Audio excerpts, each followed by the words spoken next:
తను డైలీ లేట్గా వస్తున్నసరికి నాకు కూడా లేట్ లాగిన్ పడేది. ఇలా లేట్గా వస్తున్నందుకు మేనేజర్ ఏమైనా సీరియస్ యాక్షన్ తీసుకుంటాడేమో అని ఒక రోజు మా టీం లీడర్తో, నువ్వు వచ్చేసరికి డైలీ లేట్ అవుతుంది కదా, రేపటి నుంచి నేను క్యాబ్లో వెళ్ళిపోతాను, నువ్వు కూడా నీ బైక్ మీద వచ్చేసయ్యి, ఆఫీస్లో కలుద్దాము అన్నా.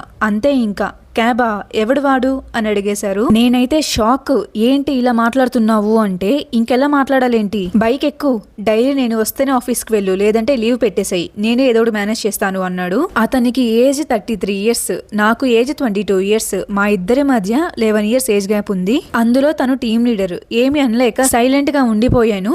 ఆఫీస్ నుంచి వచ్చాక అప్పుడప్పుడు నీ ఫొటోస్ సెండ్ చెయ్యి, నిన్ను చూడాలనిపిస్తుంది అని అడిగేవాడు. ఇందాకే కదా ఆఫీస్ నుంచి వచ్చింది, అప్పుడే చూడాలనిపిస్తుందా, ఆఫీస్ లో మొత్తం చూస్తూనే ఉన్నావుగా, మళ్ళీ ఫొటోస్ ఎందుకు అంటే, ఆహా లేదు లేదు ప్లీజ్ పెట్టవా అని రిక్వెస్ట్ చేసేవాడు. నాకైతే ఛీ ఏంటి ఈ జీవితం అనుకొని పెట్టేదాన్ని. మంచిగా రెడీ అయిన ఫొటోస్ ఉంటాయి కదా మొబైల్లో, అవి సెండ్ చేసేదాన్ని. కానీ అవి కాదంట, ప్రెసెంట్ నేను నైట్ డ్రెస్ లో ఉన్న పిక్స్ పెట్టాలంట.